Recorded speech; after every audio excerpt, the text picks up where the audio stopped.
warahmatullahi wabarakatuh.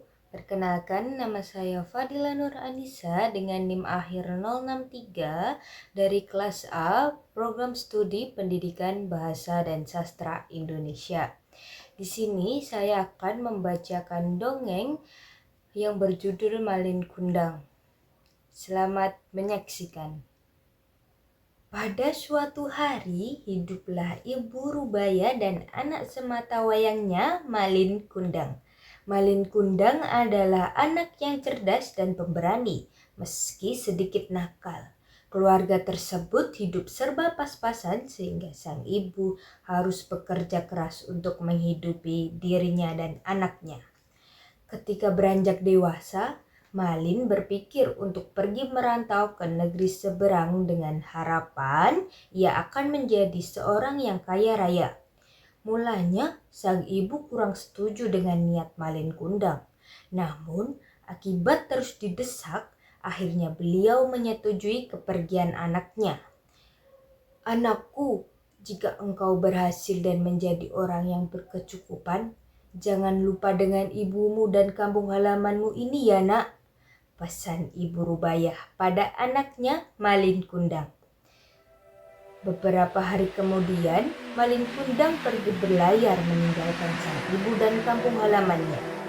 Selama berada di dalam kapal, Malin Kundang banyak belajar ilmu mengenai pelayaran.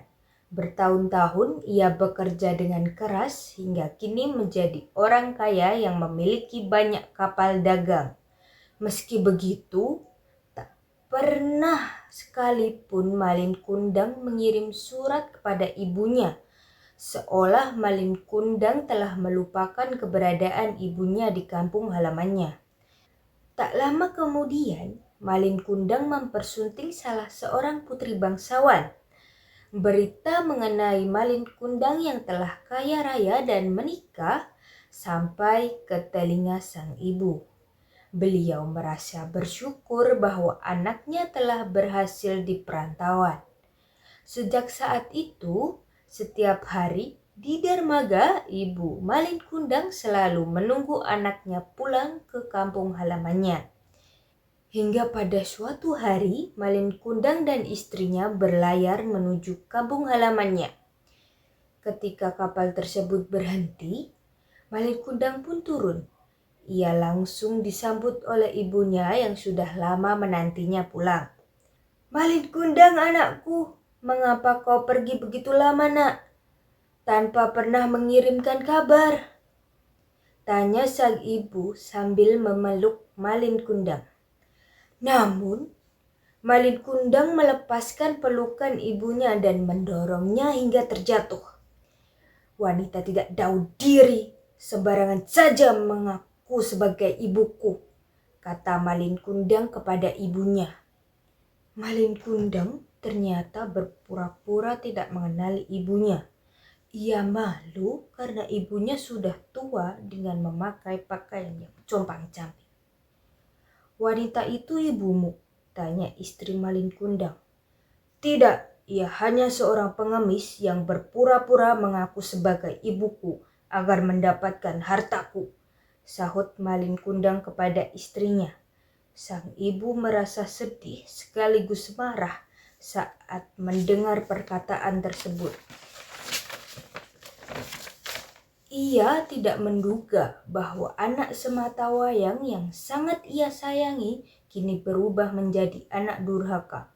Tak lama kemudian, kapal Malin Kundang pun berlayar kembali menjauhi tepi pantai.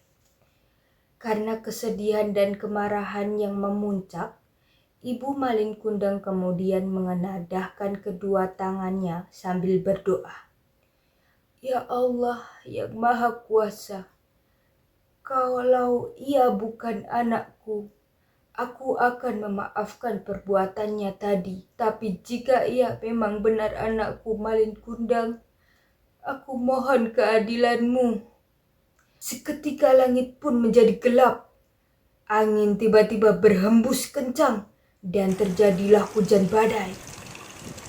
Kapal milik Malin Kundang yang sudah berlabuh langsung terkena petir besar dan kemudian pecah dihantam gelombang besar. Bangkai kapal kemudian terempas ombak yang berguling-guling hingga ke tepi pantai. Bersamaan dengan datangnya badai, tubuh Malin Kundang perlahan menjadi kaku dan lama-kelamaan berubah menjadi sebuah batu. Dari kisah Malin Kundang kita dapat belajar bahwa durhaka kepada orang tua adalah perbuatan yang tercela dan dapat membawa kehancuran. Cerita ini menunjukkan betapa pentingnya bersikap rendah hati dan selalu menghargai orang tua, karena doa mereka sangatlah kuat. Selain itu, kisah ini juga mengingatkan bahwa harta dan status bukanlah segalanya, dan tidak seharusnya membuat seseorang melupakan asal-usul serta orang yang pernah berjasa dalam hidupnya. Sekian dari saya.